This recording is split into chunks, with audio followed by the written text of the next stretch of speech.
Welcome to पैसा live. आज हमारे साथ एक बहुत स्पेशल गेस्ट हैं जिनके साथ हम बात करने वाले हैं क्रिप्टो करेंसी के ऊपर।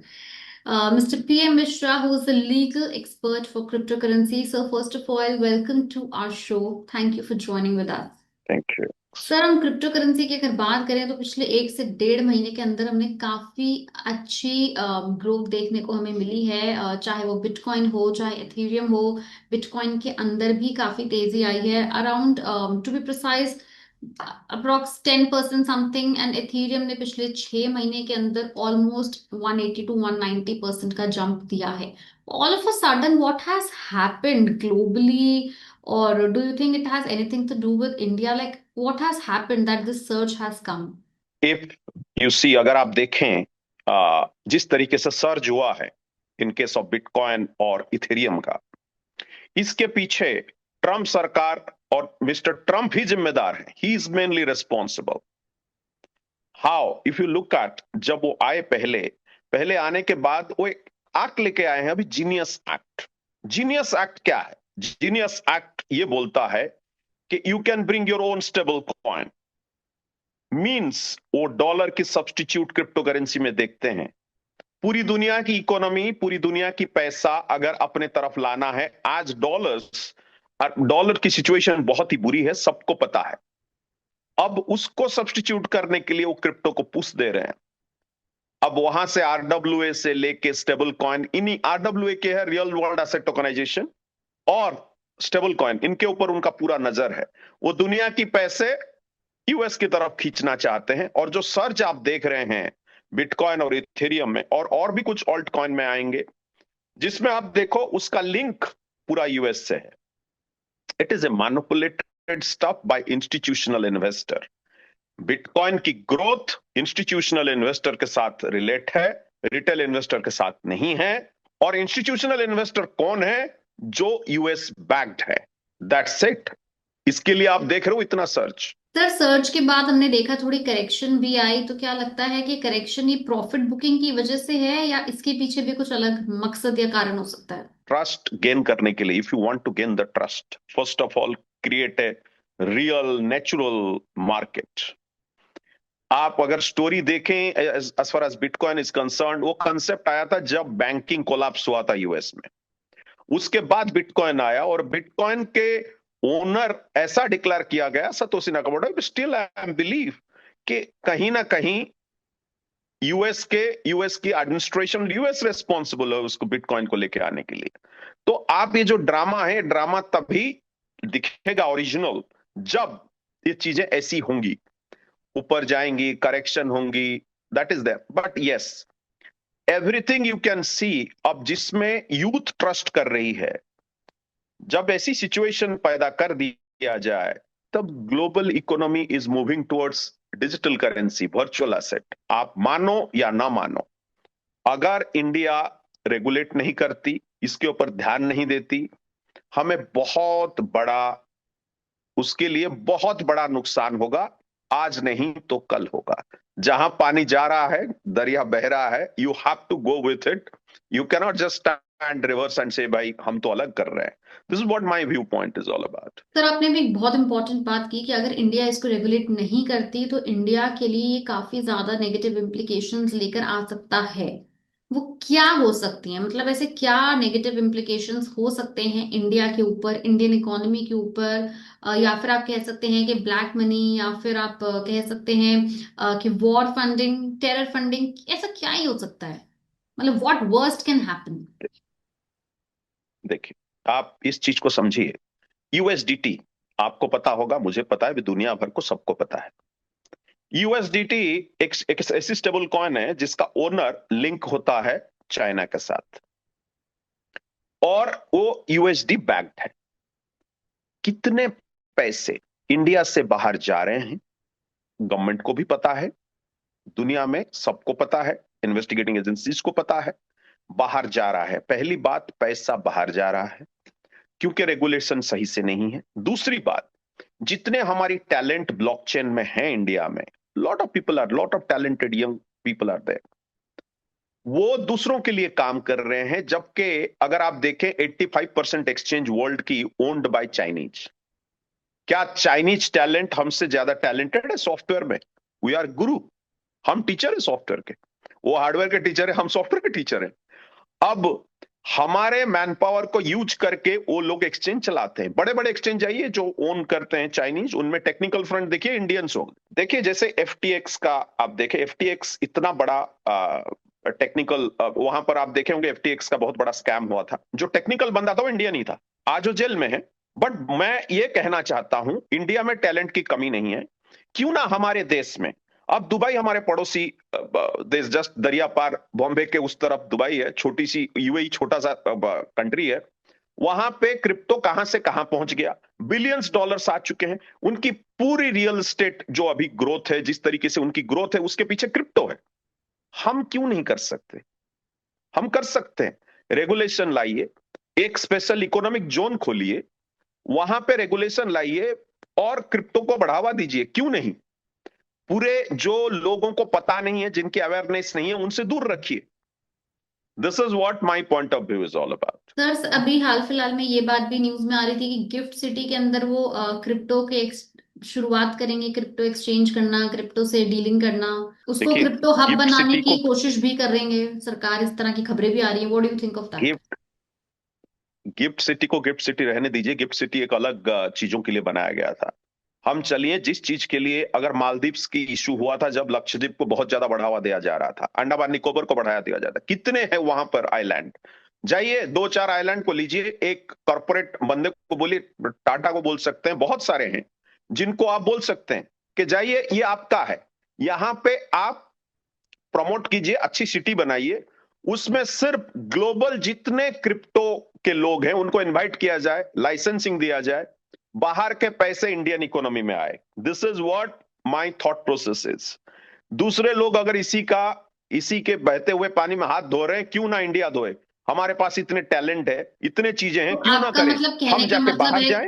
आपके कहने का मतलब है कि इंडियन मौजूदा किसी सिटी से इंडियंस ही पैसे इन्वेस्ट करें, वो पैसा बाहर दूसरी क्रिप्टोज में जाए, इससे बेटर है कि पैसा बाहर से इन्फ्लो कराओ, यहाँ से मत भेजो। यस, हम लेके रखे ना, हम अपनी बिटकॉइन रिजर्व बढ़ाए। आज जर्मनी देखिए, पोलैंड देखिए, यूएई देखिए, कितने कंट्री अपनी बिटकॉइन रिजर्व बढ़ा रहे हैं, क्योंकि उनको पता है यूएस आज के डेट में ग्लोबल डैड है, वो बिग ब्रदर है, आप उसको मानना पड़ेगा। अगर वो बिटकॉइन के ऊपर ध्यान दे रहा है, क्रिप्टो के ऊपर ध्यान दे रहा है, क्यों ना हम दे? It's a parallel stuff. तो क्यों हम इंडिया वहां के से दूरी रिजर्व, बनाए? अगर इंडिया के रिजर्व की बात करें तो इंडिया का रिजर्व पिछले 2 से 4 साल के अंदर बिटकॉइन में या किसी भी दूसरी क्रिप्टो में कहाँ स्टैंड करता है? अगर आप बड़ी मेजर इकोनॉमीज की बात करें, वैसे तो हम टॉप 5 में हैं, बट क्रिप्टो रिजर्व में हम कितने टॉप में हैं? हम बेस्ट, हम 15 के अंदर भी नहीं है। हम है ही नहीं, क्योंकि डर है। और हमारे जिनके पास कंपेटिटर्स। क्रिप्टो है, देखिए मैं आपको बताऊं, हमारे पास अनऑफिशियली तो बहुत बिटकॉइन होल्ड करते हैं, ये सच है। बहुत सारे लोग हैं जो अनऑफिशियली होल्ड करते हैं, लेकिन ऑफिशियल रिजर्व में हमारा नाम कहीं नहीं है। गवर्नमेंट के पास कोई रिजर्व नहीं है, क्योंकि गवर्नमेंट ध्यान ही नहीं देती है इसके ऊपर। और ये अनऑफिशियली और ऑफिशियली का मतलब है कि जो इंडिविजुअल्स हैं वो बेशक होल्ड करते हैं, बट किसी तरह के इंस्टीट्यूशंस और सरकार नहीं होल्ड करती है। नहीं करती, ये तो डर है। जब रेगुलेशन नहीं है, क्यों करें? अभी ऐसे ही तो हमारे पास तो 30-30%, क्या क्या 50% टैक्स ले लेते हैं। पता चला बिटकॉइन होल्ड करने के बाद 200% टैक्स ले लें, ये डर तो है। और बिल्कुल। उसके ऊपर और इन्वेस्टिगेटिंग एजेंसी ना आ जाए घर। बिल्कुल। आपने टैक्सेशन की बात करी तो क्रिप्टो की टैक्सेशन के ऊपर भी काफी सवाल है। कुछ इंडियन इन्वेस्टर्स हैं, छोटे रिटेल इन्वेस्टर्स हैं आपके मेरे जैसे, जो थोड़ा बहुत क्रिप्टो होल्ड करते होंगे या क्रिप्टो में ट्रेड करते होंगे, उसको अपना मनी वेल्थ क्रिएशन एक जरिया बनाकर बैठे हैं, उसके ऊपर भी टैक्सेशन हर कुछ महीनों के अंदर पॉलिसीज बदल रही हैं, परसेंटेज फिगर्स बदल रही हैं। उसके फ्रेमवर्क को कैसे फ्लॉलेस किया जाए? मैं आपको बताता हूं क्या कर रहे हैं अभी इंडियंस। इंडियन जा रहे हैं यूएई, वहां पर रेजिडेंस वीजा ले रहे हैं। वहां पर एक लाइसेंसिंग है जिसका नाम है प्रोप्राइटरी ट्रेडिंग। उनकी जो रेगुलेटर है, वर्चुअल एसेट रेगुलेटरी अथॉरिटी, वो एनओसी देता है, आपकी वॉलेट ट्रैक करता है, आप जितने चाहे उतने होल्ड कर सकते हैं, उसकी लिमिट रखे हुए हैं। और आप बैंकिंग के साथ डील कर सकते हैं और ट्रेडिंग करते हैं बाइनेंस में अलग से। क्या होता है, इंडिया से बाहर पैसा जा रहा है, उधर जो पैसा बना रहे हैं हम लूज कर रहे हैं उसका टैक्स भी। और इतना टैक्स क्या, 30%, क्या जुर्म है? आप ट्रैकिंग कीजिए, इतना परसेंटेज, मतलब आप इतना डरा दे रहे हैं कि आप क्रिप्टो मत रखिए। कल को जब होल वर्ल्ड क्रिप्टो के पीछे है, आप कहां पर हो? आपके पास कुछ भी नहीं है। हम डेवलपिंग कंट्रीज हैं, हम डेवलपिंग कंट्रीज होके ही खत्म हो गए, डेवलप्ड कभी नहीं होंगे। This is what our promise to our self, ये बताती है ये अप्रोच को, और क्या बताया जा सकता है। सर, और जितने ऑल्ट कॉइन्स हैं उनके बारे में आपकी क्या सोच है, उनकी ग्रोथ के बारे में, उनके अंदर कितना पोटेंशियल है? देखिए, ऑल्ट कॉइन जो अभी के डेट में है, बहुत कम ऑल्ट कॉइन है जिसका फ्यूचर है। लेकिन उसी ऑल्ट कॉइन के ऊपर लोगों को ध्यान देना चाहिए जिसको रियल वर्ल्ड एसेट बैक्ड हो। अच्छा खासा आरडब्ल्यूए प्रोजेक्ट्स कुछ आए हैं, उनके टोकन के ऊपर ध्यान दें तो उसका कोई फ्यूचर है। अदरवाइज जो टेक्नोलॉजी बेस्ड पुराने डिसेंट्रलाइज्ड फाइनेंस के ऊपर बेस्ड थे, उसका कोई फ्यूचर नहीं है। वो सिर्फ डिमांड सप्लाई के ऊपर आगे बढ़ रहे हैं, क्योंकि criteria of growth of A alt coin depends upon many things. अभी कैसा, लेट्स एग्जांपल, आपकी ऑल्ट कॉइन बेस्ड करता है, इथेरियम आपकी टेक्नोलॉजी है। अभी इथेरियम का अगर ग्रोथ हुआ तो आपका ऑटोमेटेड ग्रोथ हो जाता है। दूसरी बात, अगर आप फोमो क्रिएट करते हैं, बहुत सारे लोग आ जाते हैं खरीदने के लिए, तब आपकी ग्रोथ होती है। बट वो फ्यूचरिस्टिक नहीं, वो सस्टेन नहीं करती। लॉन्ग टर्म सस्टेनेबल अगर कोई टोकन में जाना है, ऑल्ट कॉइन में जाना है, तो ध्यान रखें, अगर वो ऑल्ट कॉइन बैक बाय कोई रियल वर्ल्ड एसेट हो, that can be A futuristic stuff. ये मेरा सलाह रहेगा सेफ के लिए, सो दैट पैसे बर्बाद ना हो जाए आपके। सर, ये जो न्यू एज इन्वेस्टर्स हैं, पहले तो इनको एकदम म्यूचुअल फंड्स और स्टॉक ट्रेडिंग एंड इन सब का एक, जब कहते हैं हाइप आया था, अभी उसके अंदर बहुत कंफर्टेबल हो गए। अब इनको चाहिए कि अब कुछ नया करना है, तो अभी क्रिप्टो की तरफ भी पूरी तरह आकर्षित हो रहे हैं। अगर कोई ऐसा व्यक्ति है जो बहुत ज्यादा इन्वेस्ट नहीं भी करना चाहता, बट क्रिप्टो पोर्टफोलियो भी अपना धीरे धीरे बिल्ड करना चाहता है फॉर फ्यूचर, वो क्या करे? कहाँ इन्वेस्ट करे? लीगली किस तरह से इन्वेस्ट करे? कोई ऐसे प्लेटफॉर्म्स हैं जो फिलहाल इंडिया के अंदर मौजूद है, जो सारी लीगैलिटी को मद्देनजर रखते हुए ऑपरेट कर रहे हैं? नहीं, अभी आप अगर जानते होंगे, फाइनेंशियल इंटेलिजेंस यूनिट लाइसेंस दे रही है, यानी कि रजिस्ट्रेशन कर रही है। इनडायरेक्टली सारे क्रिप्टो एक्सचेंज को उन्होंने फाइनेंशियल इंस्टीट्यूट डिक्लेयर कर दिया, क्योंकि फाइनेंशियल इंटेलिजेंस यूनिट जो एफआईयू है, उसका काम है कि फाइनेंशियल ऑर्गेनाइजेशन के ऊपर नजर रखें, उसकी डेटा गैदर करें और एनफोर्समेंट एजेंसीज को दें। तो indirectly crypto currency exchanges are financial institute. क्यों? क्योंकि उनको ये बोला जा रहा है आप जाके रजिस्टर हो जाइए एफआईयू के अंडर। हाँ, अगर कोई एक्सचेंज एफआईयू के द्वारा एफआईयू में रजिस्टर्ड है, तो आप वहां पे जा सकते हैं। हम किसी का नाम ना लेते हुए बोल सकते हैं कि वो गवर्नमेंट रेगुलेटेड है, somehow they are reporting entity है, तो आप उनके वहां पे जा सकते हैं, उनको ट्रस्ट कर सकते हैं, क्योंकि गवर्नमेंट का नजर उनके ऊपर है। नहीं तो वो ठीक है कि उनके ऊपर ट्रस्ट कर सकते हैं, लेकिन धीरे धीरे अपना पोर्टफोलियो कैसे बनाए? पहली तो बात, अगर बिल्कुल कुछ नहीं जानते, आप सपोज नए हैं, अवेयरनेस पहले क्रिएट कीजिए। आपको पढ़ना बहुत जरूरी है, और ज्यादा रिस्क लेने की जरूरत नहीं है, क्योंकि क्रिप्टो करेंसी को मैं आज भी मानता हूं, 2014-15 से मैं बहुत सारे एक्सचेंजेस, बहुत सारे कॉइन को मैं लीगल एडवाइस दे चुका हूं, मल्टीपल लोकेशन में। मैं अभी भी बैठा हुआ हूं पोलैंड में, वार्साओ में। सो यहाँ पे काफी, यूरोप का काफी नामी कंट्री है ये क्रिप्टो के मामले में। सो एट दिस मोमेंट, अगर आपको अपनी पोर्टफोलियो बनानी है, कम से कम 3 से 4% आप अगर भी कर रहे हैं, तो पहले बिटकॉइन के ऊपर कीजिए। वही एक है जो आपको ग्रोथ अभी के लिए दे सकता है। और पोर्टफोलियो में ज्यादा मत रखिए जब तक आप नहीं समझते, क्योंकि क्रिप्टो में बहुत सारे वेरिएंट है, जैसे बहुत सारे ईटीएफ आ गए हैं अभी। अगर आपको डर लग रहा है कि आप बिटकॉइन और इसमें आप नहीं जानते कैसा बढ़ता है, कहां बढ़ता है, कैसे विड्रॉ करें, you don't know the technicality, go to ETF.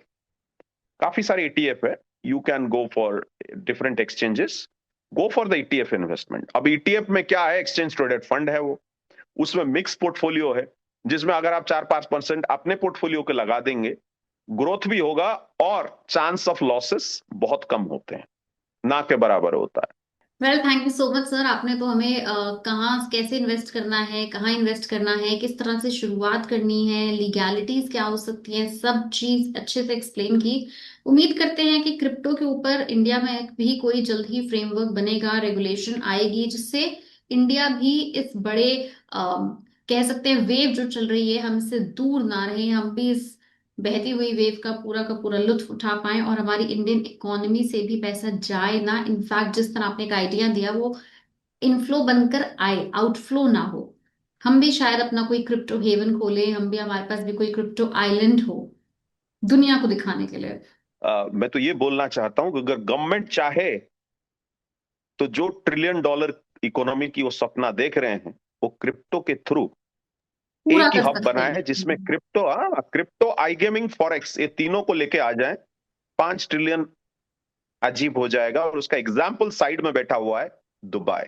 बहुत छोटे समय में। बहुत बड़ा एग्जाम्पल है, बहुत बड़ा एग्जाम्पल है, और बहुत ही स्मार्ट है यूएई के जो भी चला रहे हैं, they are very smart. Thank you so much sir for joining with us, and उम्मीद करते हैं कि हमारे जितने भी व्यूअर्स हैं उन सबको उनके सवालों के जवाब मिले होंगे। But still if you have any questions regarding crypto, legalities, regulations, how to invest, आप हमें कमेंट सेक्शन में मेंशन करें and we will surely get these answered by our experts. Thank you.